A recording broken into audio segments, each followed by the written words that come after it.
bonsoir à toutes et à tous et bienvenue dans la F2M Toulouse. On est ensemble pendant 1 heure pour parler du TFC. Avec moi aujourd'hui, on a retrouvé notre défense. Il va rester dans l'ombre ce soir, mais il sera solide comme un roc. C'est Yves Deladis. Comment il va, Yves ? Ça va bien, bonsoir à tous. Au milieu de terrain, on n'a plus que notre numéro 10, numéro 9, notre petite pépite. Je te comparerai pas à Skita parce que toi, tu es une vraie pépite. Oxens, comment ça va, Oxens ? Ça va très bien, merci. Bonsoir à tous. Et vous l'avez vu, on commence à l'heure avec une belle vidéo parce que tout est branché, parce que bien sûr, il y a notre Vincent National qui est avec nous ce soir. Bonsoir, je suis content d'être le technicien free quand tu arrives au 3 mois à attendre et que tu n'as toujours pas la fibre et finalement tu finis par le célébrer alors qu'à la base c'est juste un connard qui est en retard. On l'embrasse. Et à la technique, vous verrez que l'émission sera un peu moins bonne que la semaine dernière puisque c'est pas Elliot, c'est Mathis avec nous. Comment il va, Mathis ? C'est aussi ma dernière émission.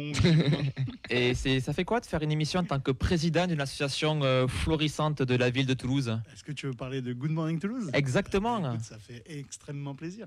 Alors, allez nous écouter. Et il est là, mon poulain, il y a 3 ans, je l'avais dit, mais le prochain, il est là, mais il le sait pas encore. Mathis, gare à tes fesses. Merci. Allez les gars, on va parler du TFC. Est-ce que c'est l'actu qui nous intéresse pour ce mardi ? Au programme, les actus du club, le résultat des jeunes, le résultat de nos internationaux aussi. Ça est un retour sur le match amical Pau TFC. Et ça, c'est Oxens qui nous a préparé tout ça, donc il nous fera sa petite rubrique juste après.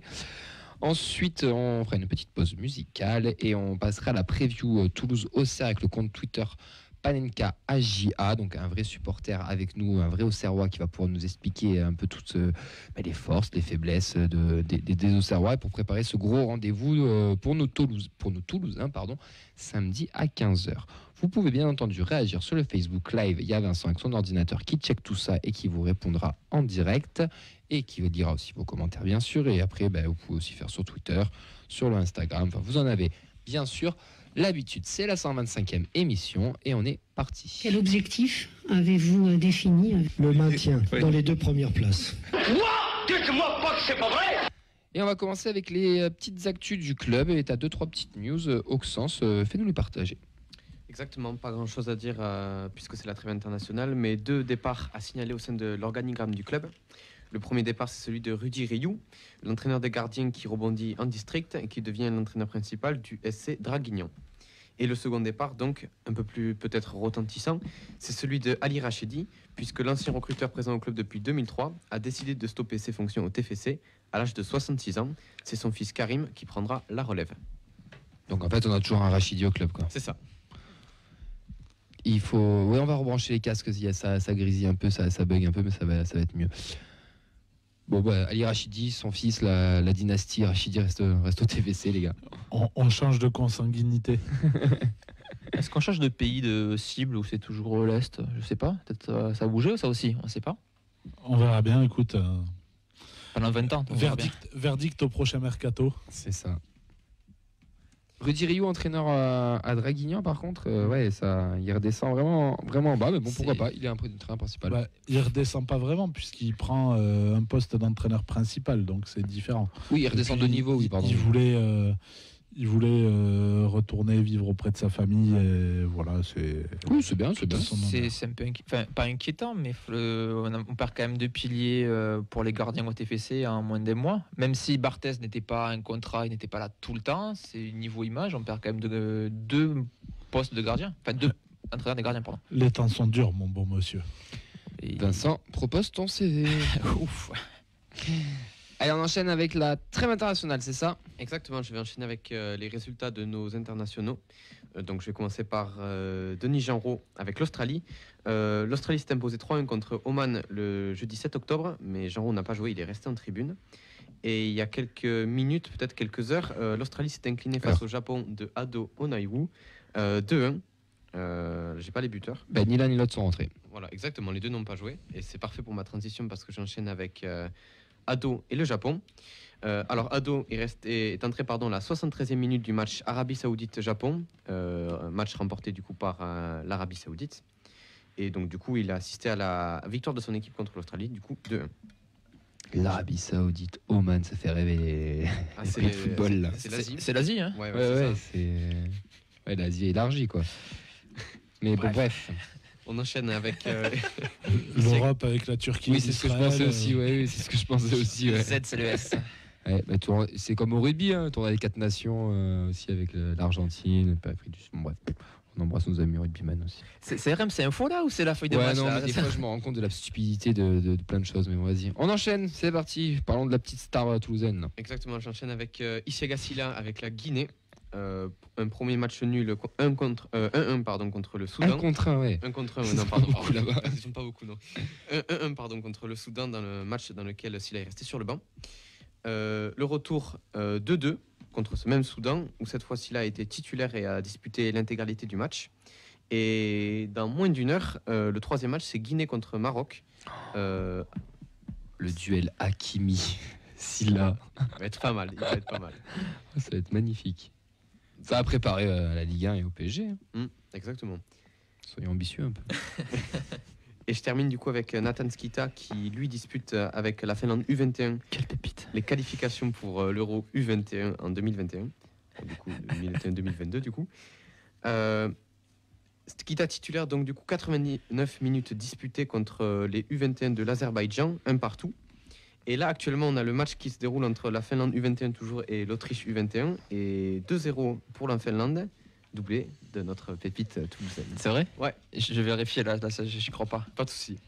Ah, il vient de prendre 1 million ce transfert marque. Ouais.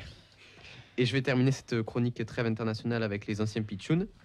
Amin Adli a marqué avec les Bleus contre l'Ukraine lors du succès 5-0, tandis qu'Antiste est resté sur le banc. Et à l'heure où je vous parle, on a encore un match qui se déroule contre la Serbie Espoir. 2-0 à l'heure actuelle avec encore un but d'Amin Adli. Amin Adli, il est en train de prendre un peu du... Ouais, il s'affirme. Un peu quand même, ouais. Voilà, au Bayern, ça se passe plutôt Ouais. pas mal. Ça a l'air de se passer très bien dans le vestiaire. Donc c'est un garçon intelligent. Il a l'air de bien dérouler son plan de carrière. Écoute, pourvu que ça dure pour lui. Ouais. Puis 2 sélections chez les sports de but, c'est quand même toujours bien de commencer sur de bonnes bases, quoi. Puis il reviendra dans 15 ans avec Sissoko, Kapou et Tabonou. On verra. Non mais c'est très très bien tout ça. Bon, les autres internationaux, j'ai une question, est-ce que vous suivez ou pas de loin quand même quand les Toulousains jouent avec leurs équipes nationales ou alors mais pas du tout? Si, moi je suis sur l'excellent site lesviolets.com. Tu suis quoi sur les Les résultats, Ah, et voir qui joue. Ouais. Yves? Non, absolument pas. Ouais. Après, on va pas se mentir, quand c'est dans des grosses sélections, des gros matchs, à l'époque Gignac, Capou, ou même Sissoko, t'as toujours un plaisir à Non, les mais suivre. Encore la France Espoir, pourquoi pas. Oui, mais aussi, taper oui. des matchs du Japon ou de la Guinée. Ah ouais, dur. Voilà. Guinée-Soudan sur l'équipe 21, c'est Puis, pas mal. On va pas se mentir, genre de C'est match, ça. on les regarde en croisant les doigts qui se pètent pas, quoi. Alors que, enfin, je veux dire, quand c'est un match d'équipe de France, Oui, tu oui, te oui. fais fervent patriotique, tu vas regarder en espérant peut-être qu'il gagne, qu'il fasse un résultat. Alors que les matchs internationaux en Asie, t'as pas un mec qui se pète pendant 6 mois ou quoi. Ouais, c'est vrai qu'il y a des déplacements, il y a plein de choses. Tu regardes Auxence un peu? T'as regardé un petit peu tout à l'heure. Un Il peu est au comme- lycée, là, le temps. un peu comme Vincent, grâce au site des Violets. Et je suis ça d'un œil distrait. Ouais, bon, les Oh, c'est joliment dit. Nous, on dirait on s'en bat les couilles. Lui, c'est. Après, ouais, le Bautista, par contre, ça va lui faire du bien d'avoir marqué 2 buts avec les espoirs, d'avoir eu du temps de jeu, trouver un peu le rythme. Peut-être qu'il pourra prétendre à gratter un peu plus de temps de jeu avec notre ami Montagnier. Ça même, on verra ça avec peut-être notre petit débat sur la suspension de Spearings de Jagereux, voir s'il va avoir du temps de jeu contre Auxerre. Mais Ouais. ça, on verra ça. En parlant de temps de jeu, il y a les jeunes, il y a la réserve qui ont joué ce week-end à Auxence. Qu'est-ce qui s'est passé chez les féminines aussi et dans notre centre de formation? Exactement. Bon, déjà, je tiens à remercier Mehdi qui m'a trouvé les résultats et la binocle sur Twitter, comme d'habitude. Je commence avec la réserve. Victoire 3-0 contre la réserve de Rodez grâce à un triplé de Begraoui. Enfin, ça va lui donner la confiance peut-être. Bah, j'espère, ouais. Ça serait bien. Ça peut lui faire que du bien. Ah Parce bah oui, qu'il 3 était buts. Il était plutôt dur. intéressant quand il était sur le terrain, mais tu sens le manque de confiance dans les derniers gestes. Donc si ce triplé peut lui mettre un petit coup de boost, et voilà, on voit qu'il y a des qualités. Après, ça a l'air de manquer C'est un peu là-dedans, là, je mentalement. pense, Ouais, c'est ça. Ça manque un peu de confiance et de caractère pour s'affirmer, mais avec un triplé comme ça, bien entouré au club comme il a l'air de l'être et bien travaillé par Philippe Montagnier, ce qui a l'air d'être le cas, je pense que c'est quelqu'un qui peut faire quelque chose. Ouais, c'est ce qu'il disait Montagnier d'ailleurs que les jeunes qu'ils étaient jeunes, qu'il avait que 20 ans, qu'ils bossaient bien l'entraînement, C'est mais ça. qu'il avait du mal à passer ce stade de la compète. Là, il a joué avec la réserve, il en plante 3, il assume son statut entre guillemets de mec qui descend de la Ce qui n'est une. pas toujours le cas. Exactement. Donc non, faut le féliciter. Ça peut lui donner que de la confiance et ça peut être que bénéfique pour le groupe pro. Ouais, exactement, parce qu'on a d'autres professionnels aussi qui ont disputé cette rencontre, à l'image de Thomas Himmer, Tom Rapnouille, Sam Sana, Stéphane Zobo, Mamadi Bangré et Cléry Cerbère. Voilà pour Moi, Cerber, le résultat de la réserve. Genre, j'ai envie de le voir. Je sais pas, on l'a prêté comme T'interroges. le meilleur joueur. Ouais, il m'interroge. Meilleur joueur de national. On l'a recruté quand même l'année dernière en janvier. On l'a reprêté. J'aimerais vraiment voir ce que ça donne. Je sais pas du tout. Faudrait que j'aille peut-être voir un petit match de la réserve ou quoi. Mais j'aimerais bien voir ce que ça donne parce qu'on l'avait présenté comme une potentielle bonne recrue. Enfin, un joueur qui pouvait percer. Et je sais pas. À voir. Bon, bref. On verra bien. Merci. J'enchaîne avec les U19, puisque le TFC s'est imposé face à l'OM 1-0 et prend la tête du championnat. Et du côté des U17, les jeunes Pichounes dominent Béziers 4-1 et se maintiennent dans le trio de tête avec Montpellier et Bordeaux. Et 17, ça marche bien. Ça marche très très C'est bien. toujours tes catégories phares quand même à Toulouse. C'est rare les années creuses. Ouais. Bah, Pas ça- c'est- catastrophique en tout cas. C'est la preuve que le centre de formation fonctionne bien, et c'est ce qu'on notait depuis longtemps. Le problème, c'est la bascule centre de formation monde professionnel.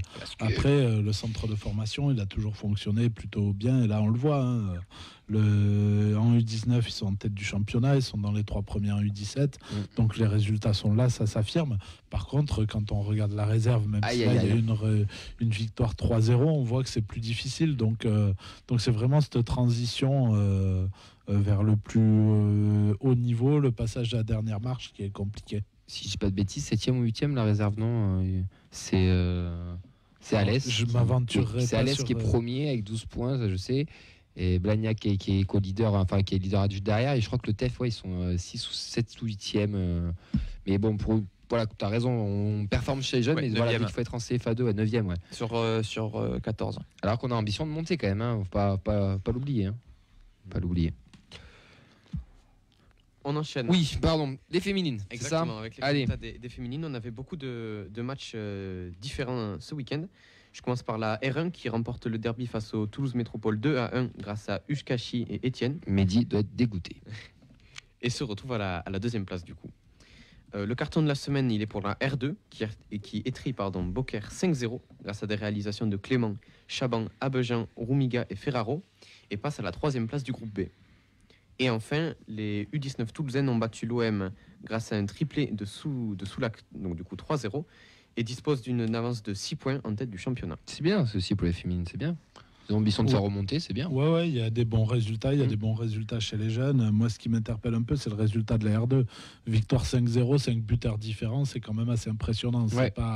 C'est pas souvent qu'on voit ça. Ça démontre une implication collective plutôt intéressante a priori. Ouais, non, mais c'est bien. Puis si la R2 monte en R1 et que la R1 monte en D2, oui, c'est ça, ça peut être intéressant aussi parce que tu auras moins d'écart de niveau aussi quand tu auras des filles qui auront deux, quoi. Tout à fait. Et puis avec les U19 qui ont l'air de performer aussi, Ouais. ça veut dire que là aussi la formation est plutôt Marche bien, performante. Donc voilà, c'était une des ambitions affirmées de Redbird de continuer avec les féminines. Voyons quels moyens ils mettront derrière. Mais a priori, par contre, sur le terrain, elles font ce qu'il faut pour qu'on leur donne les moyens. justement. Exactement. Ce serait bien un jour qu'on ait quelqu'un des féminines dans l'émission pour qu'il nous explique un peu C'est tout ça. compliqué d'avoir quelqu'un du club. Mais ouais, mais on va essayer, on fait tout pour. Mais ça serait bien qu'on mette un peu la lumière sur la section féminine du TEF. Ensuite, c'est tout, Auxence. Ouais, c'est beau pour les C'est- résultats. C'est tout bon. Donc voilà, on a fait un petit tour des résultats. Maintenant, pendant les 10 prochaines minutes, on va faire un petit retour sur l'amicale entre Pau et le TFC. Scandaleux, vous avez été scandaleux. Vous avez volé la montée. Auxence, c'est à toi. Fais-toi plaisir. Ouais, du coup, je vais vous faire un petit résumé de TFC Pau, match amical qui s'est déroulé le 8 octobre. Alors, j'étais pas au match, je tiens à remercier Cédric qui a fait l'article sur les violets. Il l'a commenté, non? Ouais, exactement. Sur, Pour la 6e fois de la saison entre sur Pau et Toulouse. Ouais, mais c'est un habitué maintenant. Donc voilà, je le remercie pour son article. Il a sa place de parking à Pau et tout maintenant. Avant la trêve, avec la trêve, pas de match de Ligue 2 à se mettre sous la dent. On va donc se rabattre du coup sur ce match amical. avec une belle victoire 4-2 du TFC à la clé. La composition 4-3-3 avec Peterson au goal, Diarra, Nicolaisen, Costa, Diakité en défense, Vandenboomen, Mvoué, De Jagereux au milieu et une attaque, un trident offensif composé de Ratao, Ilé et Ngoumou. Avant que tu t'enchaînes, on a quand même des premières là Peterson qui refait un peu son apparition. Costa, c'était sa première, si je dis pas de bêtises. Mvoué aussi, première de la saison avec Ratao en tant que titulaire, je parle. C'est bon, c'est encourageant à voir. Diakité à droite aussi. Diakité à droite, ouais. C'était assez surprenant. Bon, on va voir. C'était en 4-3-3, il n'y a pas de Diakité à droite. C'est l'occasion de tester, hein. C'est le but des amicaux aussi. Hein. Oui, non, bien sûr. Bon, on va voir que cette composition, en tout cas, ça a apporté ses fruits. Pour ce qui est du film du match, le TEF allume rapidement la mèche à la 3e minute lorsque Mvoué traîne en renard des surfaces pour reprendre un ballon mal capté d'Oliero. Ça fait 1-0 pour le TFC. Il est converti en pénalty à la 26e minute, mais à 2-0, les Palois reviennent au score en mettant 2 buts coup sur coup, notamment grâce à un superbe ciseau retourné. 2-2 à la mi-temps. Ouais, c'est ça qui est sale le but. Ouais. Il est sale. Alors le nom du buteur, il n'est pas mentionné, mais magnifique. Alors, bravo. Chapeau bas. Au retour des vestiaires, c'est le TFC qui revient avec de meilleures intentions et Rissi scelle le match en 2 minutes, à la 67e à la 68e, et termine la rencontre avec un triplé. Score final 4-2 pour Toulouse. À noter la bonne performance de Steve Mvoué et de Nathan Ngoumou, de bon augure avant le match contre Auxerre.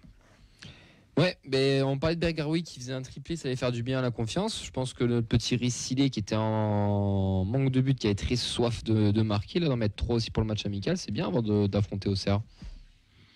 Oui, pour un attaquant, on le sait, marquer, peu importe les conditions, peu importe le cadre dans lequel il joue, ce qu'ils veulent, c'est la mettre au fond. Donc réussir un triplé, et puis bon...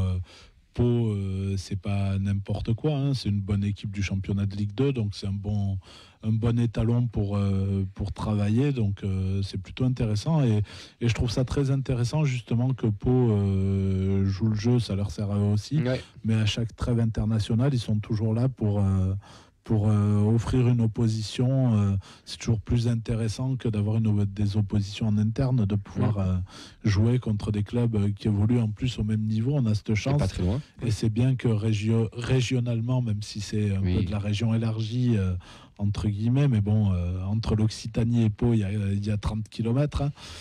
C'est plutôt intéressant de pouvoir avoir ces matchs-là et de pouvoir s'étalonner et garder le rythme, parce que même si c'est un match amical, de jouer contre une L2, tu as quand même le rythme qui reste à bon niveau, quoi. C'est pas comme jouer contre une CFA2 ou contre la réserve du club. Ouais, et puis tu offres du temps de jeu aussi à certains, tu peux tester plein de choses. Enfin, là, on voit la première apparition de Logan Costa, on voit Mvoué qui est titularisé aussi pour la première fois, Ratao aussi. Oui, et puis un nouveau schéma quoi. Tactique aussi, d'après ce que tu me disais. 4-3-3, ouais. Donc voilà, ça permet de voir des choses, de faire tourner des choses, c'est intéressant. Il y a la victoire au bout, c'est toujours bon pour la confiance. Ton attaquant principal, entre guillemets, qui met un triplé... Voilà, c'est cool. Je pense que c'est plus efficace pour la confiance que malheureusement Oneiwu, qui aura joué quelques minutes avec le Japon et qui aura pris un voyage très long dans les pattes avec du décalage horaire, etc. Donc voilà, dans notre position, j'aurais presque préféré que certains internationaux type Genro, Oneiwu soient là plutôt que de se taper ces voyages-là, même si c'est important pour des joueurs d'honorer des sélections.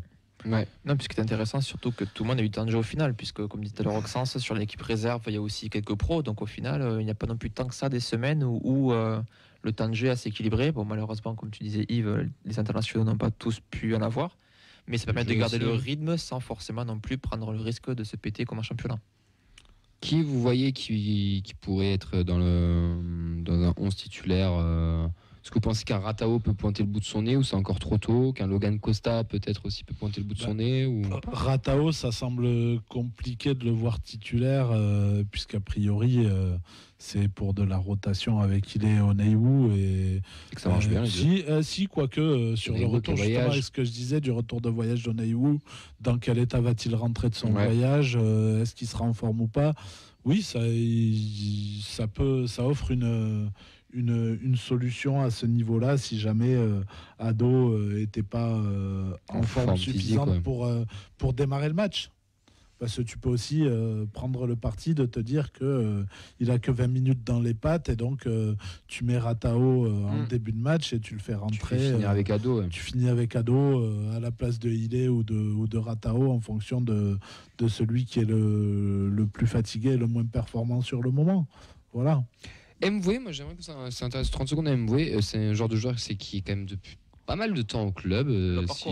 Si je dis pas de bêtises, et qu'on voit faire des petites apparitions à droite, à gauche. Cette année devrait être celle où il devrait peut-être gratter un peu plus de temps de jeu, mais à chaque fois, c'est toujours que la réserve des matchs amicaux. Est-ce qu'il pourra vraiment avoir sa chance, à votre avis, ou c'est trop dur? Je sais pas. Je l'ai pas tant vu jouer que ça. Il y a quelque chose d'intéressant, mais ça semble encore fragile et léger, donc je sais pas, après avoir sa chance, s'il le mérite, il l'aura. J'ai jamais vu un entraîneur ne pas donner sa chance à un joueur qui le mérite. Bien sûr. S'il y a une option possible. Après, il y a quand même un embouteillage et du monde au milieu de terrain, une hiérarchie qui est pour le coup bien établie. Après, il a que 19 ans, après, faut pas oublier.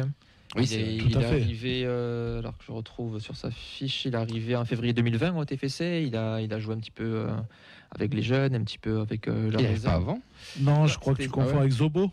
Ah oui, il avait signé un préaccord, mais il pouvait c'est vrai. Il fallait qu'il ait 18 ans. Mais entre Zobo et Mvoué, comme on a toujours, il y a toujours eu le parallèle entre les deux quand il est arrivé, vu les liens familiaux, c'est pour ça, je pense que tu fais le mix entre les deux. Mais Mvoué peut-être se faire prêter aussi, ça pourrait avoir peut-être du temps de jeu ailleurs, c'est trop bouché chez nous, peut-être essayer de s'aguerrir comme l'aurait fait un certain Quentin Boigard à une époque, ça pourrait peut-être aussi lui faire du bien d'être titulaire dans une équipe de Ligue 2 qui joue peut-être un mieux de tableau, quoi. Oui, mais je pense que en fonction de ses performances sur le début de saison, c'est sûrement ce qui sera regardé au mercato hivernal. Soit il aura démontré qu'il a la possibilité de jouer chez nous, soit je pense que il y aura une réflexion pour le prêter, pour lui permettre d'acquérir de l'expérience, du temps de jeu, voilà, que ce soit en national ou en Ligue 2 en fonction de son niveau. Ça a l'air d'être le profil qui a été choisi pour développer les jeunes par le club et qui est le profil le plus intelligent. Donc je pense que ce sera comme ça, un peu comme un Diakité. Ouais. Ngoumou qui a marqué des points, si tu nous disais, Auxence. Lui, il pointe quand même de plus en plus le bout de son nez à gratter du temps de jeu et à prétendre. C'est le premier de remplaçant, je pense. Je vois pas une seule hésitation sur. Je vois pas Montalé se retourner vers le bas, il me faut un attaquant hésiter. Pour moi, c'est clair que c'est lui. Après, dans la rotation aussi. Il performe dans la rotation. Il performe dans la rotation. Après, il faut qu'il progresse dans la régularité et des fois qu'il lève un peu la tête du guidon, mais ça viendra avec l'expérience. Voilà, après, on le sait qu'il a des qualités. Voilà, il n'y a pas de secret et on ne le découvre pas de cette année. Ce qui est plus surprenant, c'est que Oneiwu soit arrivé aussi fort et lui ait entre guillemets grillé la priorité, puisque dans l'idée du club, a priori, c'est un attaquant lui aussi. Donc voilà, mais par contre, dans un changement de système, dans un système qui tourne, sur un 4-3, il y a sa place. Sur un 4-3-3, voilà, il y a plus de chances qu'il joue qu'avec juste deux attaquants en pointe. Vincent, tu as des réactions des gens qui nous suivent sur le Facebook Live? Quelques-unes sur tous les sujets dans sa globalité. On parlait aussi un petit peu du temps de jeu. On avait Amaury qui parlait de Begraoui justement par rapport à sa possible titularisation au retour au premier plan. Pour lui, il faudrait vraiment du temps de jeu en pointe, mais vu le talent de Hillé Ado, ça va être dur. Et on a justement Léo Panenka, notre invité de la deuxième partie, qui réagissait par rapport à Begraoui qu'il avait pu côtoyer. Pour lui, son majeur problème, la GIA, c'est que son profil ne correspondait pas à Furlan. Ça, on pourra lui demander tout à l'heure. On va lui demander d'ailleurs, en parlant de question de profil, beaucoup de sueurs, de supporters râlent au fait que Begraoui joue côté gauche et pas numéro 9 et que du coup c'est pour ça aussi qu'il ne performe pas assez au TEF. Donc on pourra peut-être demander la question à notre invité après, quel est son poste ou quoi. Après c'est bien de dire ça, mais Numéro 9, c'est compliqué, bien quand sûr. même Ilé qui est indéboulonnable. Ado Et derrière. si tu sors Ilé, c'est Ado qui va prendre le poste de numéro 9 parce que c'est lui le plus efficace.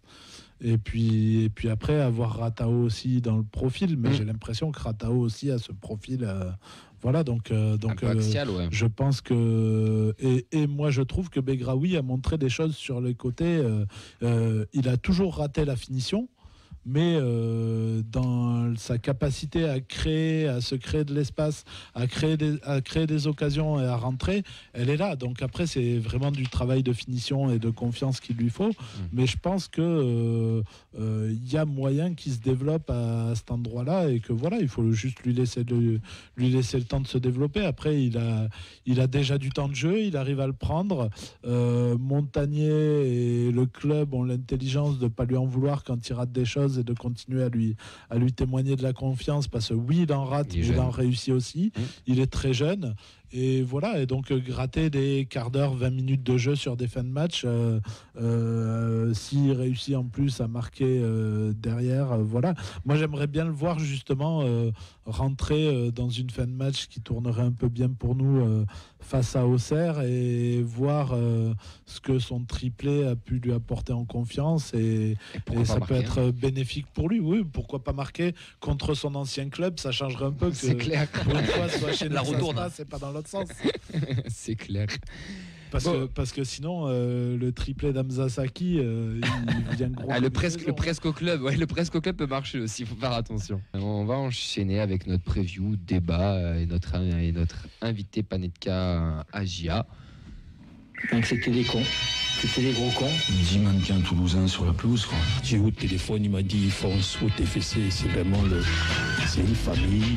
Il y a des joueurs comme Chantôme, comme Jonathan Zibina, qui peuvent t'encadrer. Et puis surtout avec encore plus d'ambition. Tu mens, il ment. Alors on le répète tous les ans.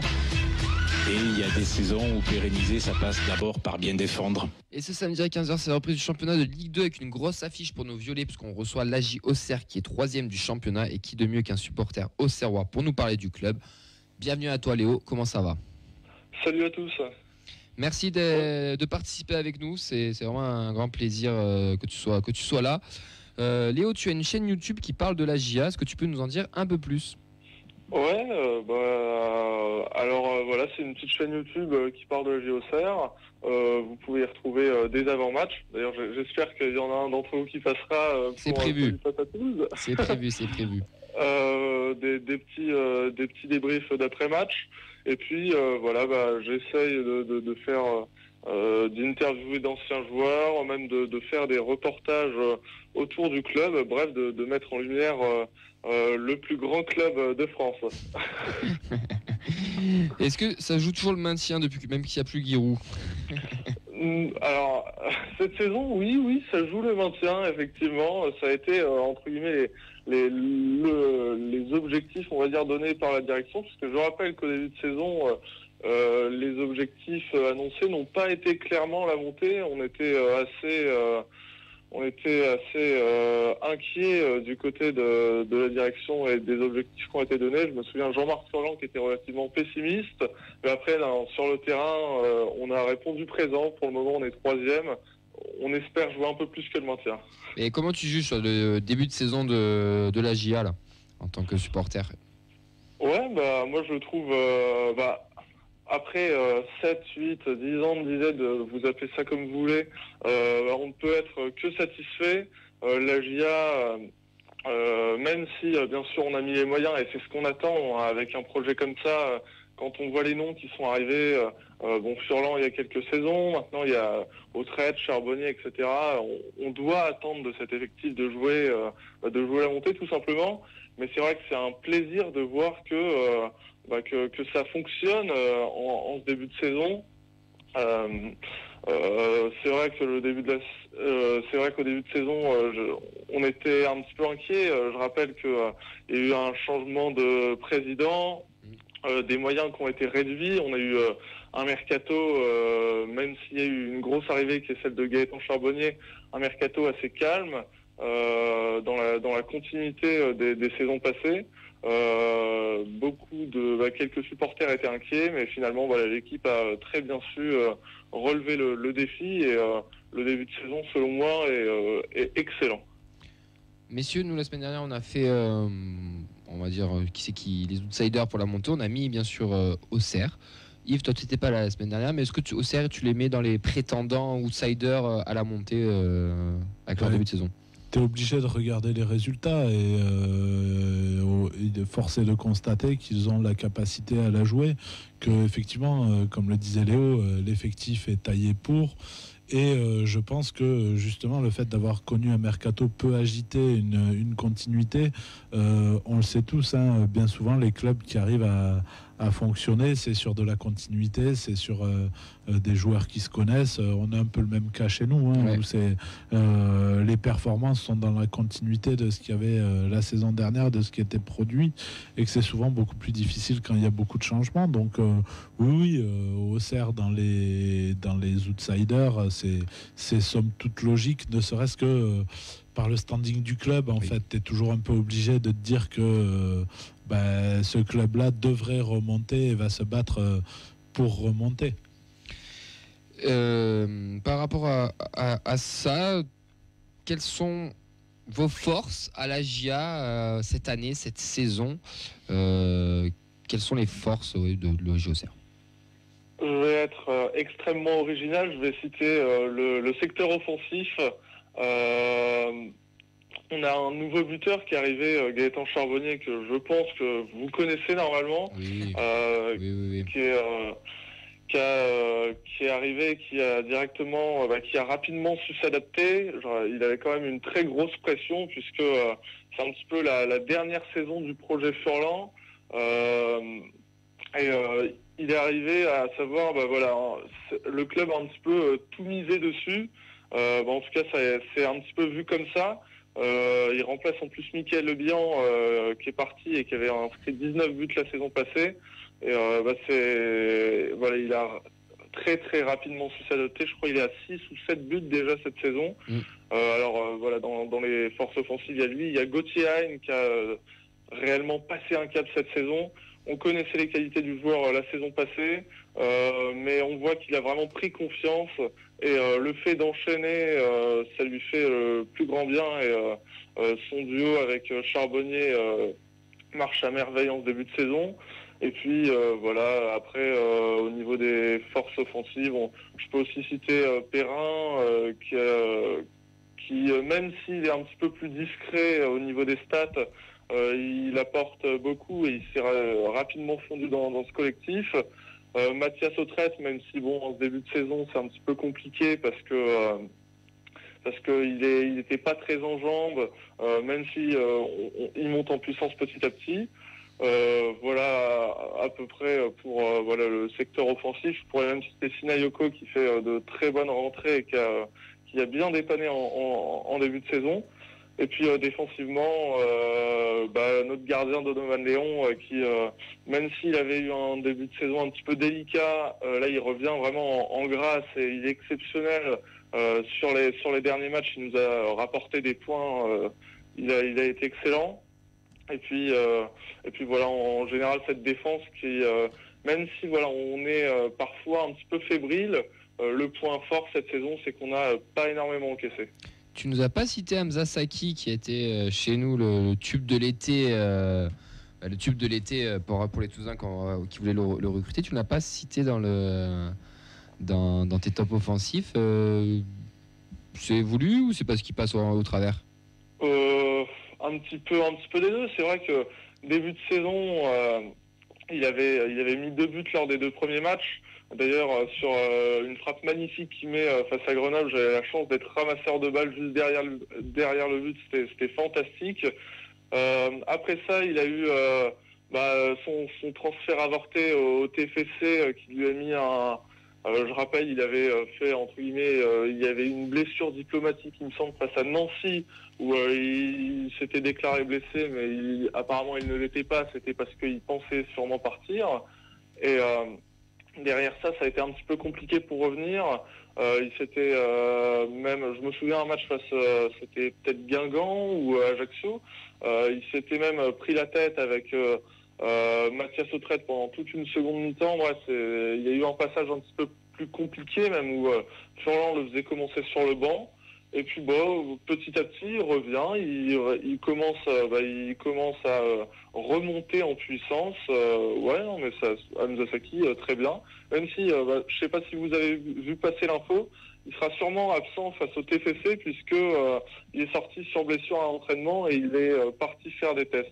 Même si la durée n'a pas encore été communiquée. C'est dans le futur contrat, ça. Ils lui ont dit qu'il n'avait pas le droit de jouer contre son ancien club. Gaëtan Charbonnier, les gars, la force offensive numéro 1 du coup de la GIA, on s'en doutait un petit peu, il nous le confirme. Léo, ce qui vous fait peur, vous, Charbonnier?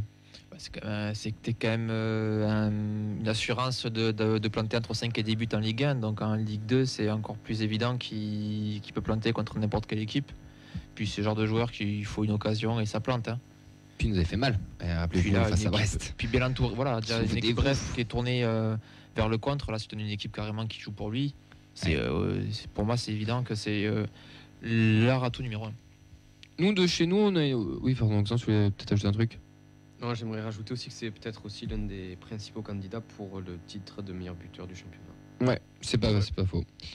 Nous de chez nous, on voit Auxerre quand même comme une équipe joueuse parce que c'est une équipe de Furlan, que c'est un coach qu'on sait qui aime bien faire jouer ses équipes, qui a l'habitude de pratiquer un jeu assez léché, ce qui lui a coûté d'ailleurs certaines montées et redescentes avec les stacks. Est-ce que vous, du côté d'Auxerre, qui le pratiquiez depuis 2 saisons, si je dis pas de bêtises, 3 Donc, bon, bref, tu me corrigeras, Léo. Est-ce que pour vous, Furlan, voilà, c'est du beau jeu, vous vous régalez, ou alors c'est qu'un simple mythe? Ce n'est pas un mythe. Hormis le premier match face à Amiens, où faut oublier, on a vécu un début de saison où c'est vrai que dans le jeu,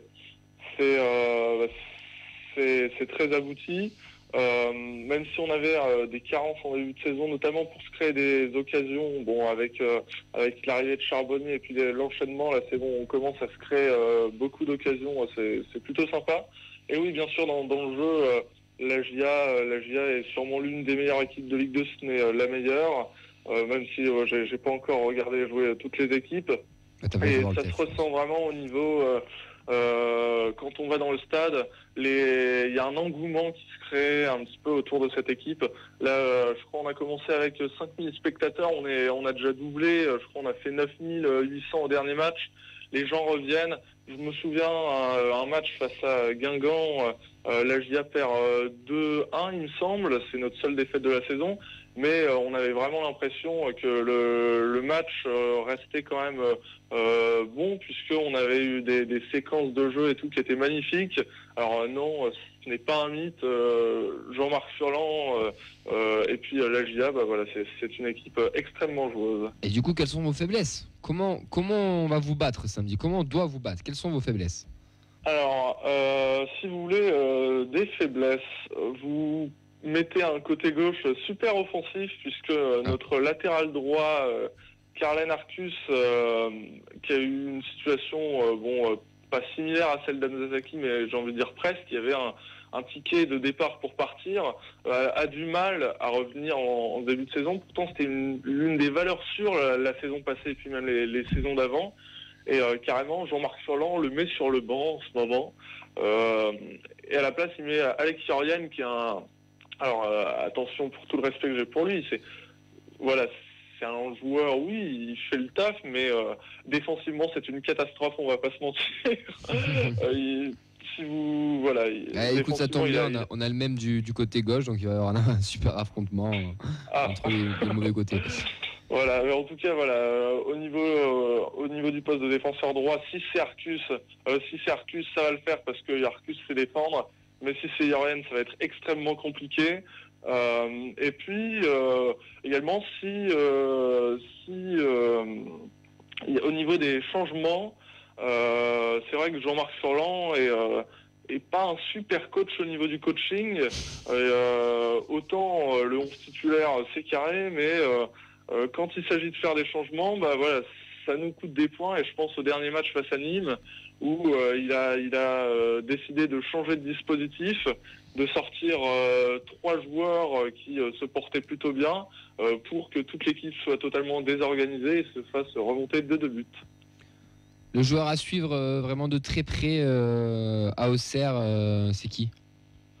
Un joueur, si vous voulez un joueur un petit peu méconnu ou Ouais, bah oui, me cite pas Charbonnier par exemple, parce qu'on sait que ça reste quelqu'un de confirmé, qui a déjà joué, qui a connu les joutes de la Ligue 1, mais ouais, un joueur qu'il faut suivre ou un qui te plaît énormément, que tu te dis tiens lui il a rien à faire chez nous quoi. Alors il a rien à faire chez nous. Djoubal, le défenseur central qui est un colosse défensivement, c'est extrêmement propre à la relance, c'est excellent. Mais je vais aller, même si attention, c'est un bon joueur, hein, c'est pas non plus excellent, mais c'est vrai que la surprise de ce début de saison, c'est un petit peu Théo Pelnard, qui n'avait pas une super réputation de base. Il était arrivé en tant que doublure de Quentin Bernard, le latéral gauche, et finalement, blessure de Gauthier Loris, effectif extrêmement réduit, il s'est retrouvé à être défenseur central en début de saison, et voilà.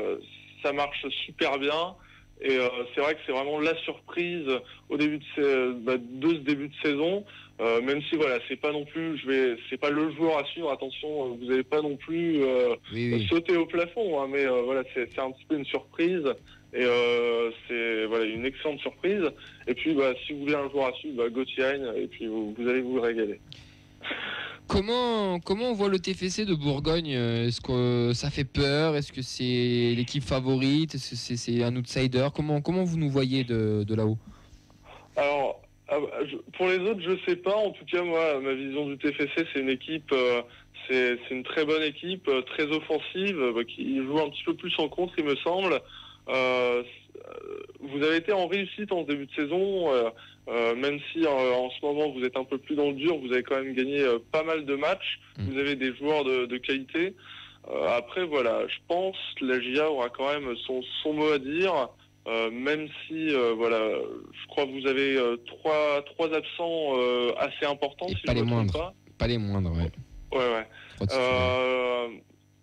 Je trouve quand même que voilà, la GIA va avoir son mot à dire et je pense que l'équipe qui emportera ce match, à savoir la GIA, a eu un petit frein, a un petit peu freiné sur les derniers matchs. Je pense que voilà, ces deux équipes qui n'ont pas envie de douter, l'équipe qui l'emportera pour moi va faire une série et se mettre en pole position pour monter en Ligue 1, que ce soit la GIA ou Toulouse, je pense que ça va se passer comme ça. Et je vois un petit peu comme GIA Paris FC, si vous vous souvenez la saison passée, le 3-0 que la GIA avait fait, je suis sûr on serait recapable de faire un coup un petit peu dans ce style. Ouais, t'es confiant quand même. On a notre chroniqueur Auxence qui veut te poser une question, Léo. Oui Léo, j'ai une question. Quel est le joueur du TFC qui vous fait le plus peur? Un seul. Alors, au niveau des joueurs qui me font le plus peur, je pense, après je vais pas être super original, hein, mais j'ai été impressionné. Après, c'était peut-être pas le contexte idéal, mais par Nathan Ngoumou face à Dijon notamment. Je pense que lui, en sortie de banc, il peut nous faire bien mal en fin de match. Et sinon, c'est vrai que Onaïwu a l'air plutôt chirurgical actuellement. Ouais. Je pense lui, pareil, il peut nous faire bien mal. Enfin, en tout cas, au niveau des très offensifs. Et puis par contre, oui, Branko Vandenboomen, je sais pas comment ça se prononce. Ouais. Mais pareil, lui, il impressionne. Et je pense par contre ça va être votre catalyseur et un joueur qu'il va falloir contrer. En fait, t'as une jeu de tous les joueurs qui ont fait bien mal à Dijon, quoi. Tu peux le dire. Hein. Je sais pas. J'ai dit Ngoumou parce que c'est le premier qui est revenu à l'esprit, mais. C'est de bonne guerre. T'as raison, c'est de bonne guerre.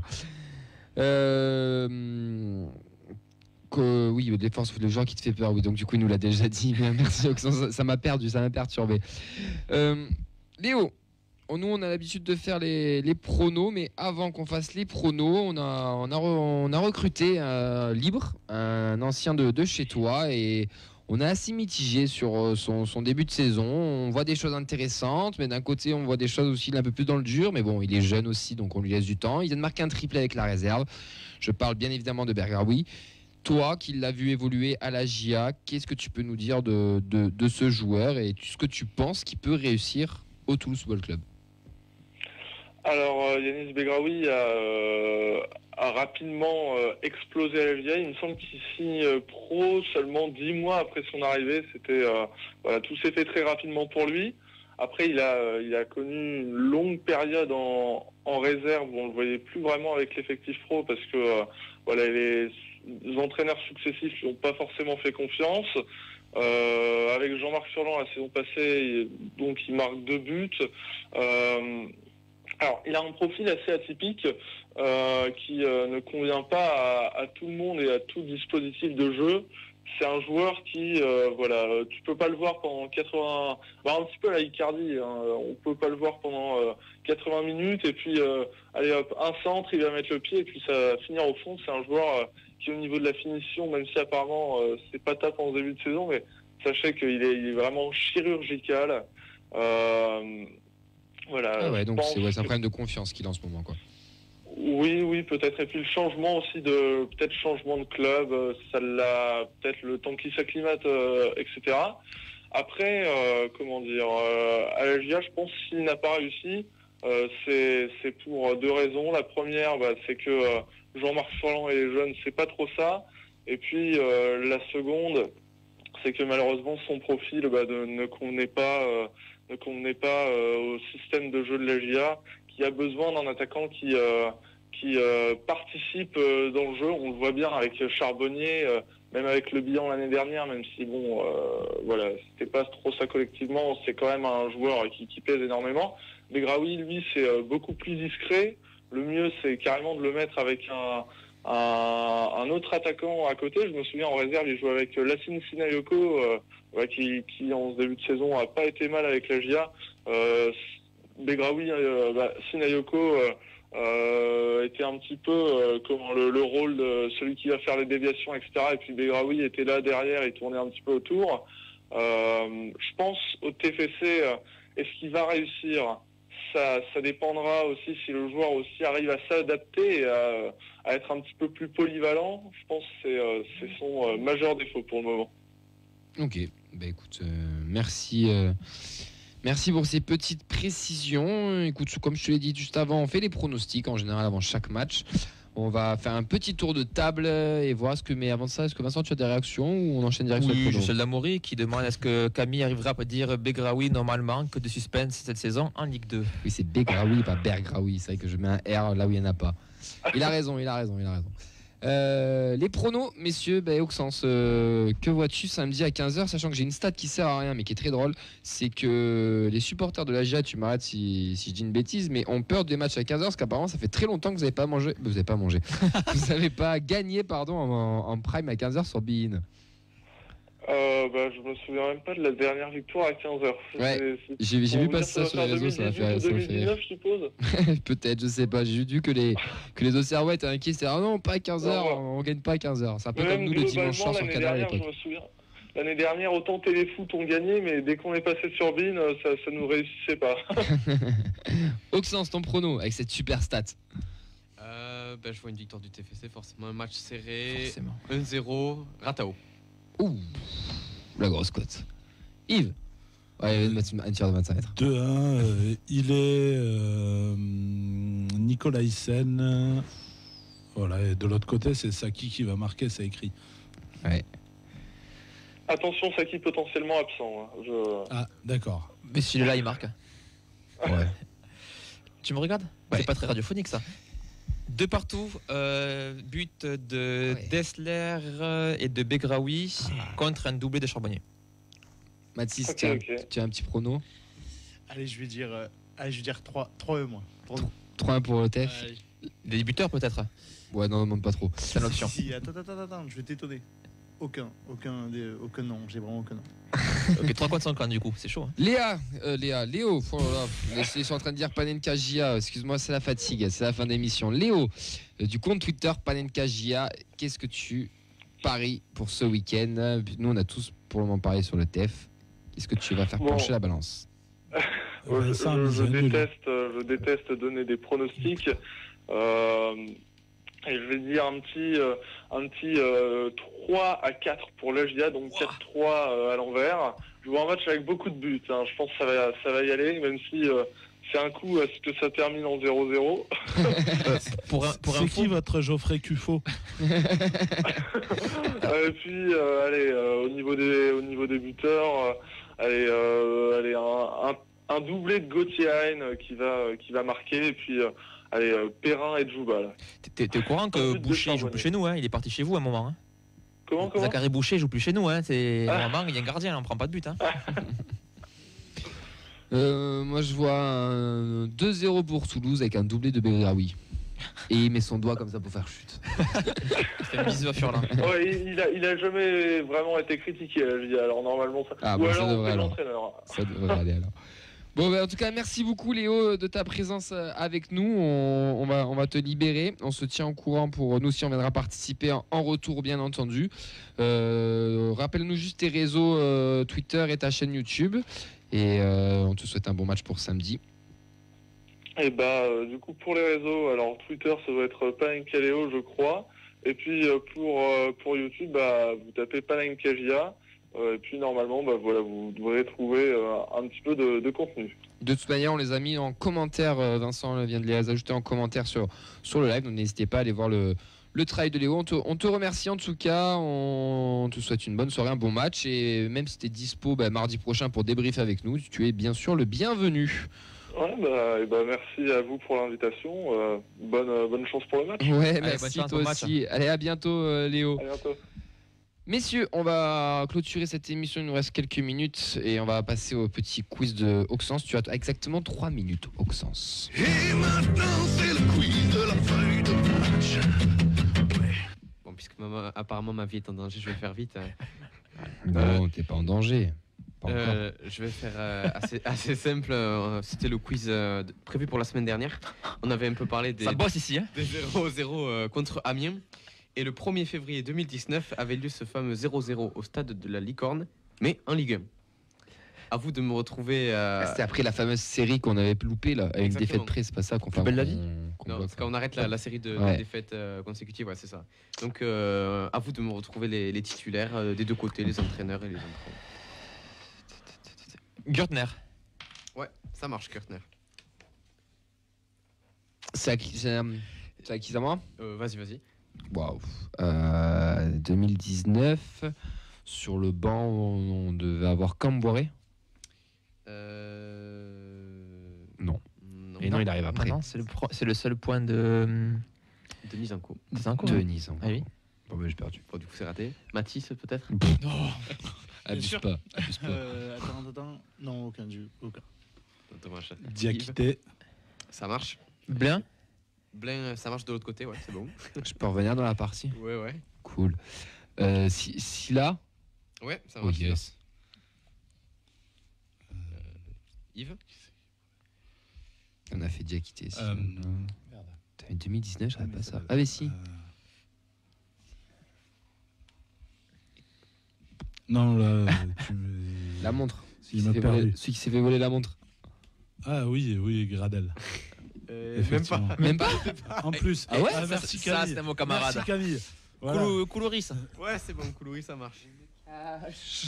Vas-y, Mathis. Manu Garcia. Oh, ça aurait été beau.